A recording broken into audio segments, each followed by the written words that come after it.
les draps bleus du ciel.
Générosité de l'oiseau qui n'a pas besoin pour chanter de posséder la forêt, pas même un seul arbre.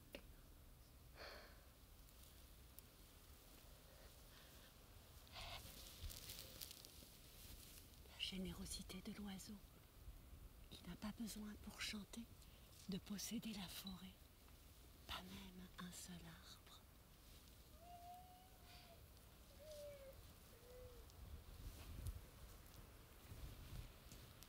Générosité de l'oiseau qui n'a pas besoin pour chanter de posséder la forêt, pas même un seul arbre.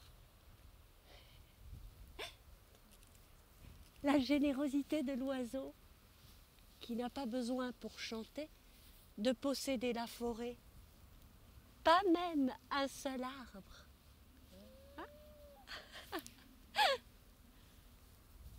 La générosité de l'oiseau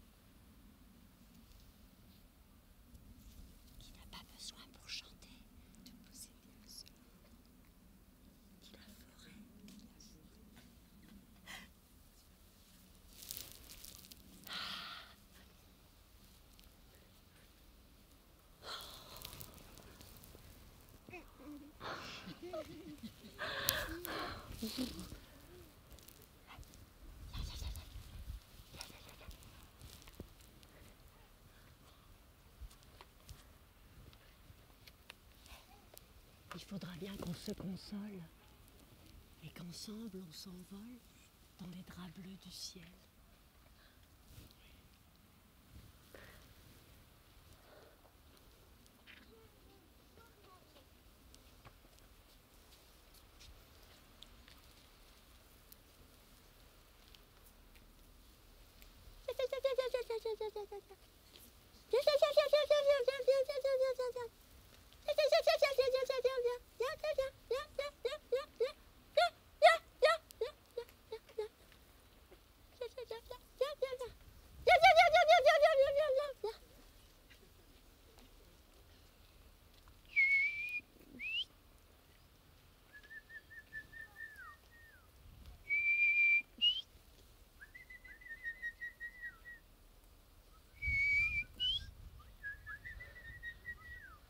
Il y a si peu d'oiseaux.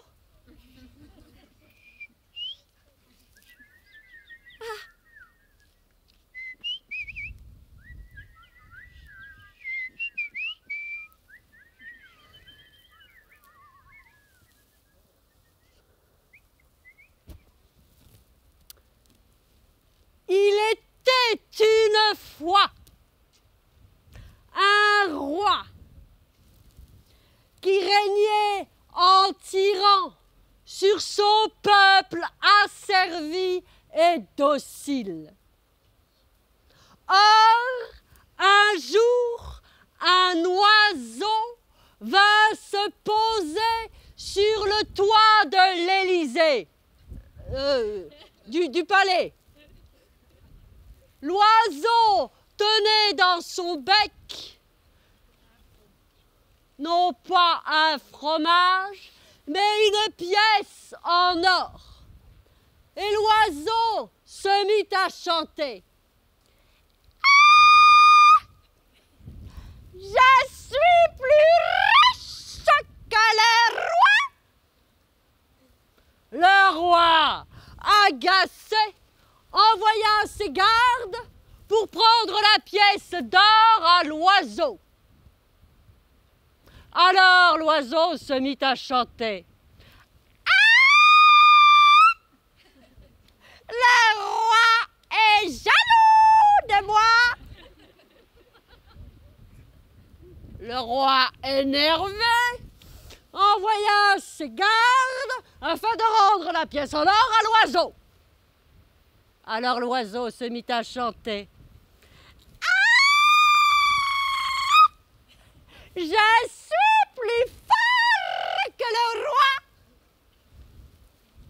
Le roi, carrément énervé, envoya ses gardes afin de capturer l'oiseau.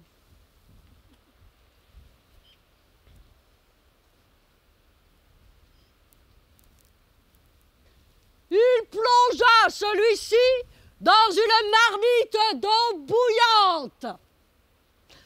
Et depuis la marmite, l'oiseau se mit à chanter.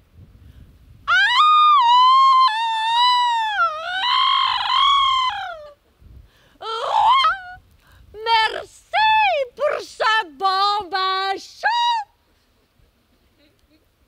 Le roi courroucé attrapa l'oiseau, lui tordit le cou et se mit à le battre. Alors l'oiseau chanta. Ah, ah, ah, ah, ah, merci, mon roi. Oh, j'avais bien besoin d'un massage. Le roi, blanc de colère, attrapa l'oiseau et le goba.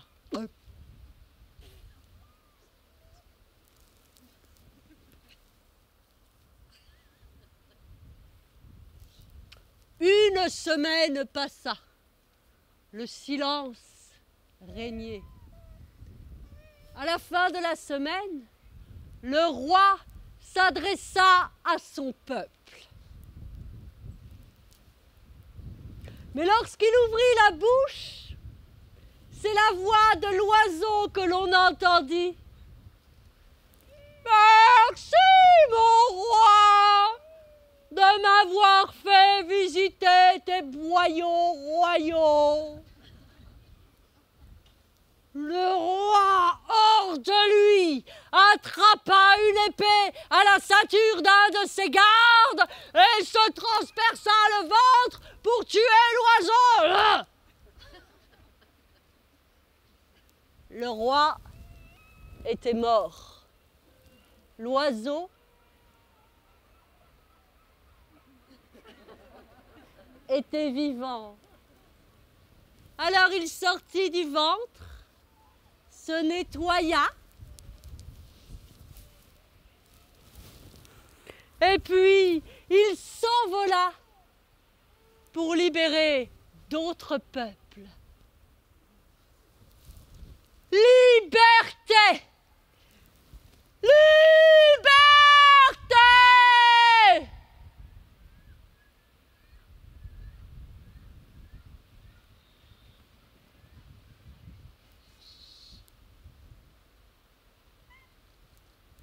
Sur les champs, sur l'horizon, sur l'aile des oiseaux et sur le moulin des ombres, j'écris ton nom. Liberté.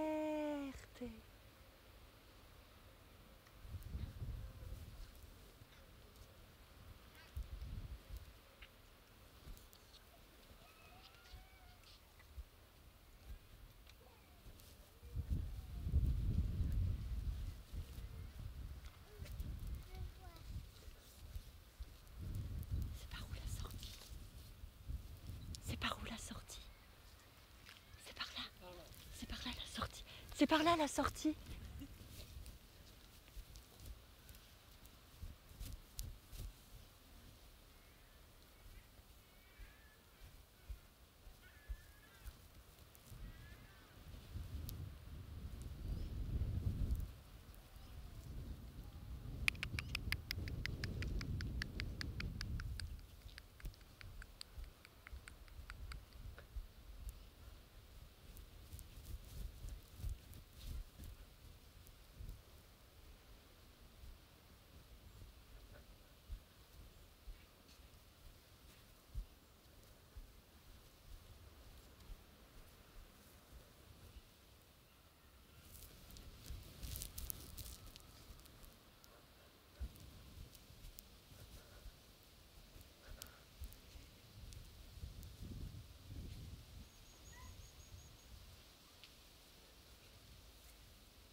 Est-ce que tu entends?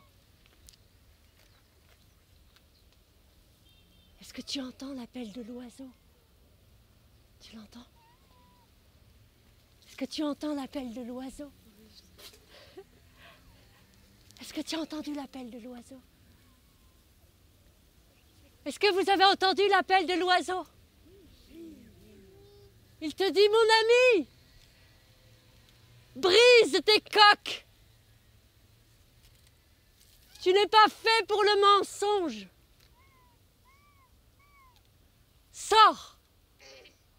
Deviens amant de la liberté. Alors, tu sentiras en toi la poussée des ailes. Tu quitteras ta vieille peau de serpent. Et tu t'envoleras dans des espaces illimités. Tu as entendu? L'appel de l'oiseau.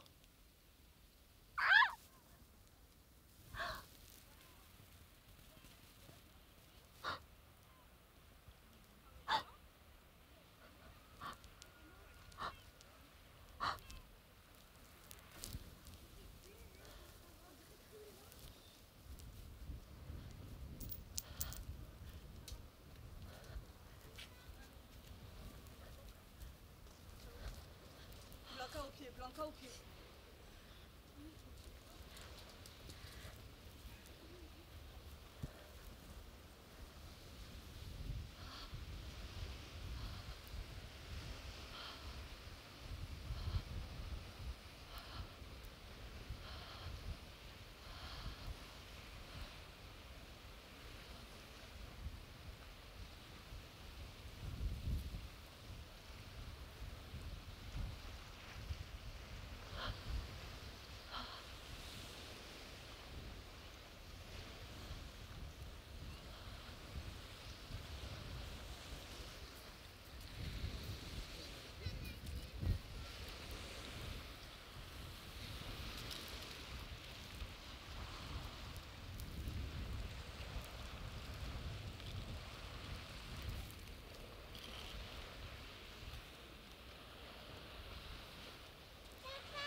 C'est décidé.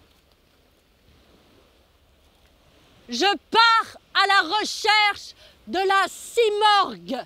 Ha, ha, ha. La Simorgue. On dit que son chant est si beau que celui qui l'entend se retrouve le cœur délivré. On dit de la Simorgue que lorsqu'elle ouvre ses ailes pour s'envoler, elle fait frémir les feuilles de l'arbre du savoir et toutes les graines tombent des plantes et prennent racine dans la terre tout autour du monde, donnant naissance à toutes les plantes ayant jamais existé pour guérir les blessures de l'humanité. La Simorgue, ses ailes, ses plumes, son couleur de cuivre. C'est un chien oiseau. On dit que cet oiseau, lorsqu'elle étend ses ailes, si elle t'effleure, alors toutes tes maladies, toutes tes blessures disparaissent. On dit de la Simorgue qu'elle est si vieille qu'elle a vu 3 fois la destruction du monde et que pendant tout ce temps, elle a acquis tous les savoirs de tous les âges. La Simorgue habite dans l'arbre de vie C'est la huppe qui me conduira, elle qui connaît les secrets de la création.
Il y a de cela très longtemps,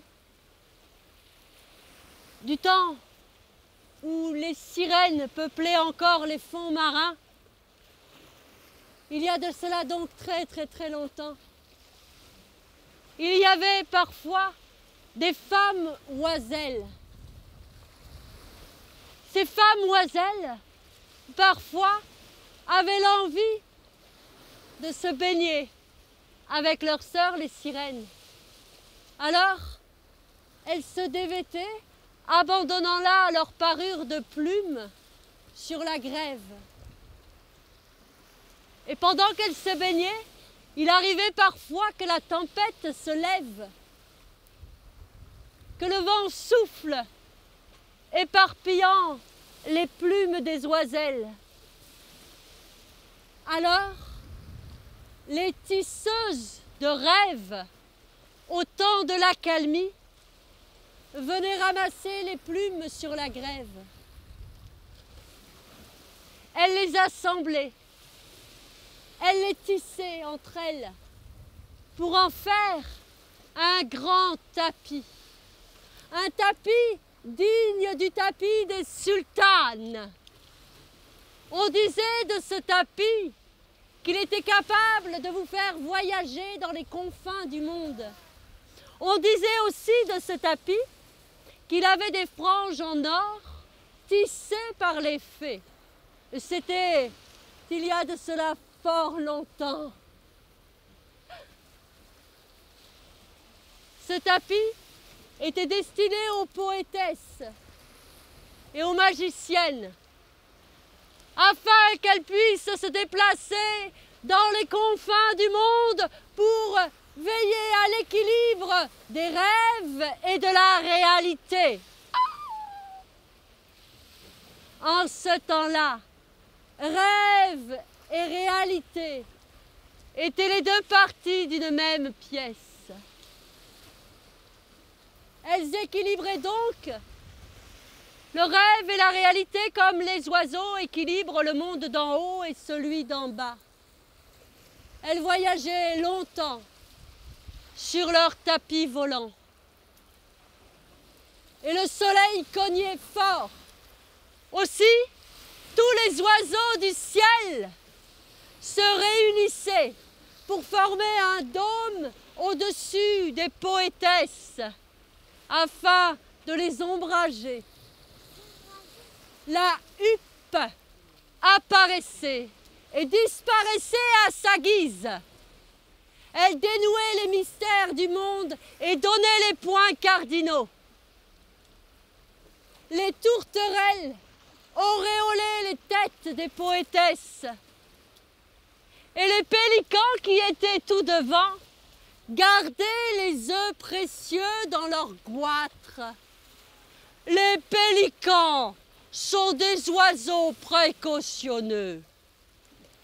Et quand les petits oisillons sortaient de leur coquille, alors délicatement, on venait les placer sur le dos des vautours, qui sont des oiseaux d'envergure. Les vautours ouvrent la voie du ciel, ouvrent la voie entre morts et vivants. Les vautours sont les maîtres du vol.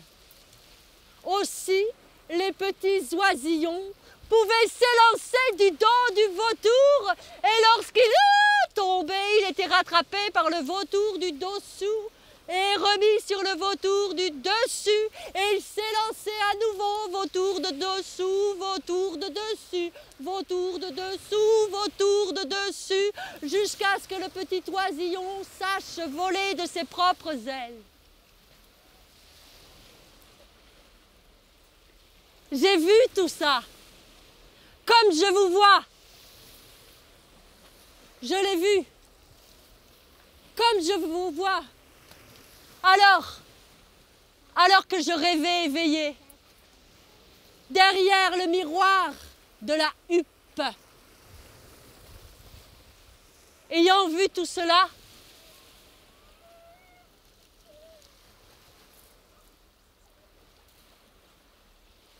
je me suis redressée. Et dans le ciel, j'ai vu passer les grues qui lancent leur appel en multitude.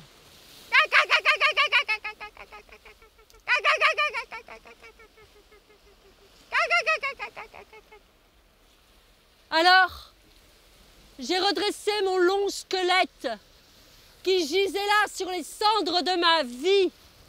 Et comme un phénix, j'ai pointé vers le ciel et j'ai écouté l'appel des oiseaux sauvages, les oiseaux de haut vol. Et mon cœur s'est mis à chanter. Miren mi a la vida, vuelvo ya. Regarde-moi, à la vie je reviens. Miren mi a la vida, vuelvo ya. Regarde-moi, à la vie je reviens. Pájaro, me despertaste. Pájaro, no sé por qué. Et mon cœur s'est envolé avec les oies sauvages. Et moi, sur terre, pieds nus, j'ai marché J'ai marché dans le sable.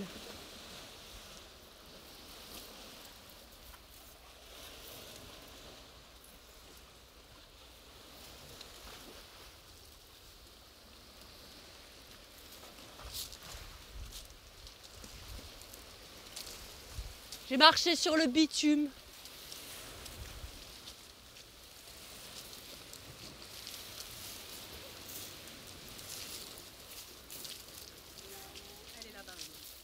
J'ai marché sur la terre mouillée et chaude.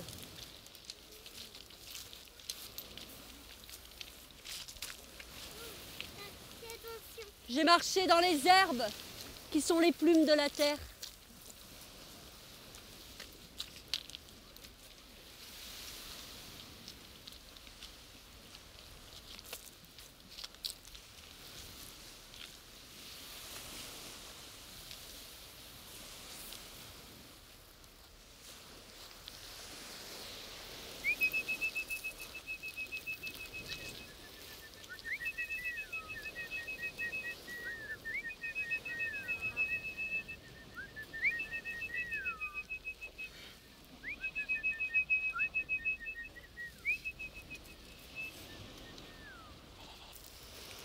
Et comme ça, à force de marcher, je me suis retrouvée tout en haut d'un petit village. Et en haut de ce petit village, j'ai trouvé 3 femmes qui étaient occupées à coudre, à assembler des plumes.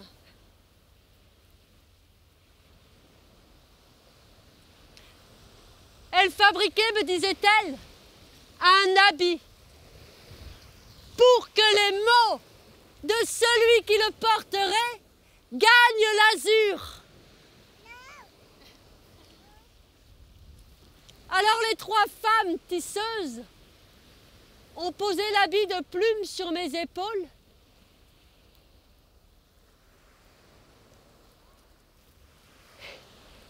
Et j'ai senti le souffle chaud du sol monter en moi. J'ai pris le courant ascendant. Et des mots, puis des phrases se sont formés dans mes poumons.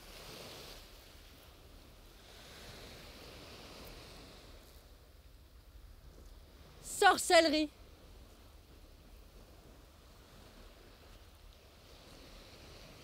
Enchantement. Renaissance. Guérison. Sorcellerie. Enchantement.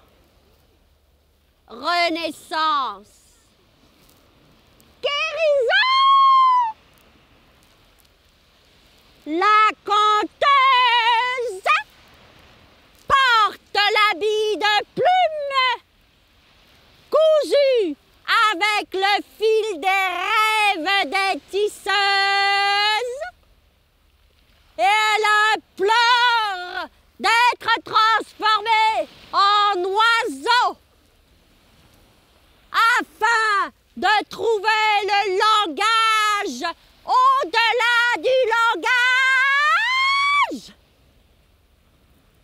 Le langage du cœur, celui du rossignol amoureux.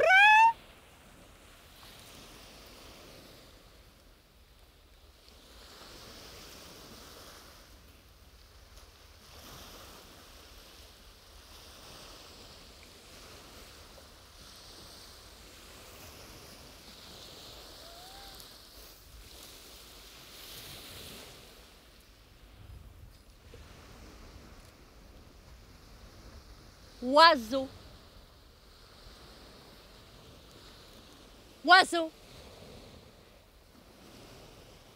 Artémis m'a soufflé que oiseau et présage sont le même mot. Il n'y a qu'un seul mot. Oiseau, présage. Oiseau, présage. Le même mot.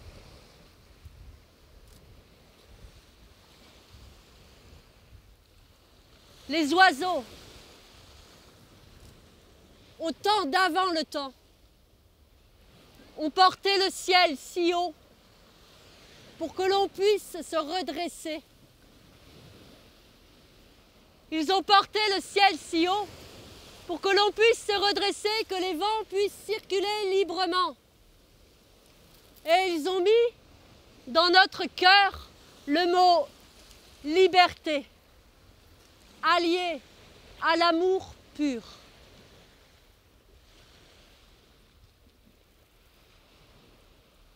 Et moi, enfant, j'ai vu dans une cage un oiseau blanc qui portait sur sa poitrine une tache rouge, des plumes rouges. On l'appelle la colombe poignardée.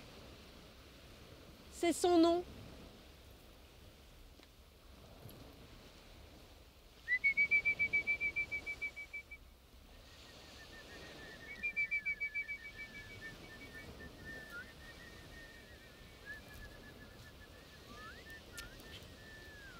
Il était une fois un riche marchand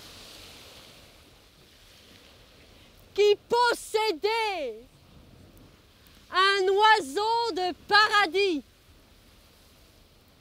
Cet oiseau était son plus grand trésor. Il aimait plus que tout. Il lui avait fait construire une cage magnifique avec des plantes rares. L'oiseau pouvait aller venir dans la cage comme bon lui semblait.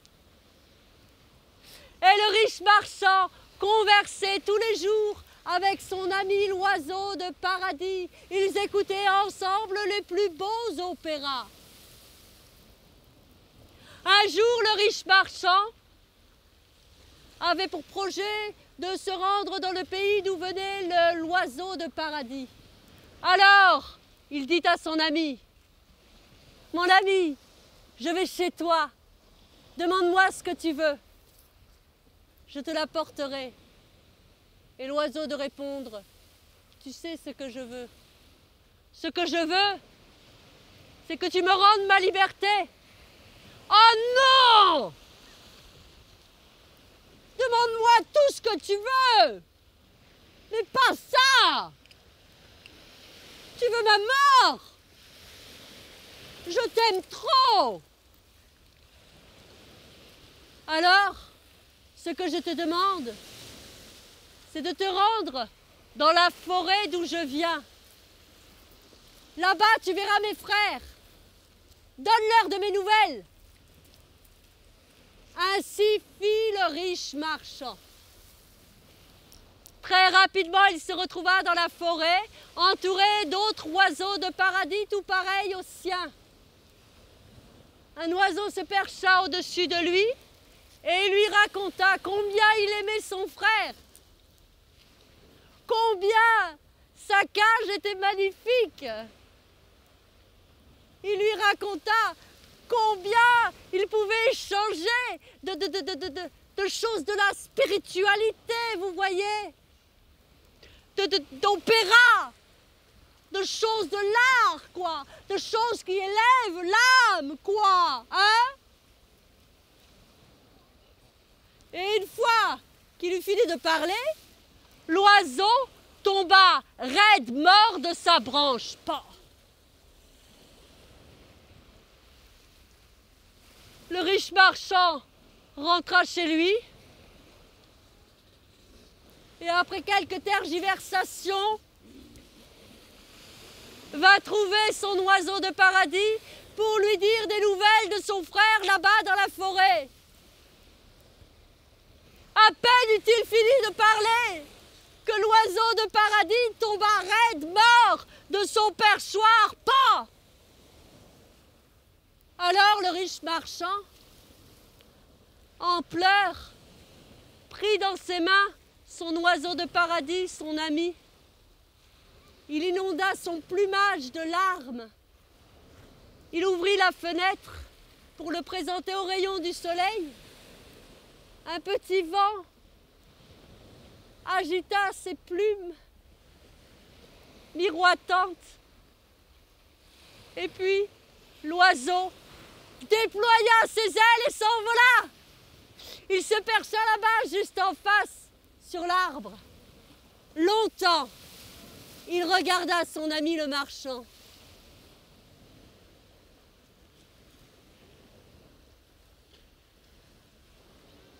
Puis, il gagna l'azur. Et on ne le revit plus jamais. Mais ce qu'on sait depuis ce temps-là, c'est que la liberté ne se demande pas, elle se vole.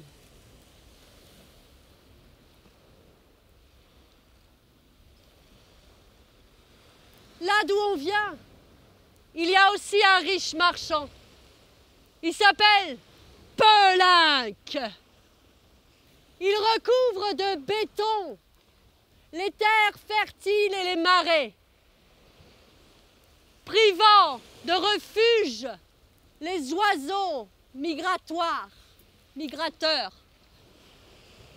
et les privant de leur droit naturel à se reposer quelques instants pour reprendre leur voyage, en portant sur leurs ailes nos rêves. Depuis la nuit des temps, les grues viennent se poser à cet endroit. Sur ces terres, on trouve aussi des drôles d'oiseaux qui ont mis des plumes dans leur tignasse hirsute. Eux, ce sont les sauvages qui démontent, qui affrontent, qui crient leur rage de vivre au nez des pelleteuses avaleuses de bocage. Et si l'on frappe avec un marteau une plume bleue, qu'est-ce qui se passe?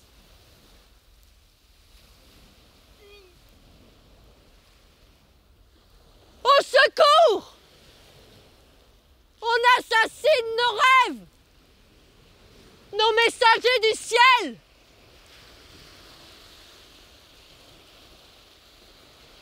Mais nous, on vole avec les oies sauvages. Et où nul chemin ne sont tracés, nous avons volé.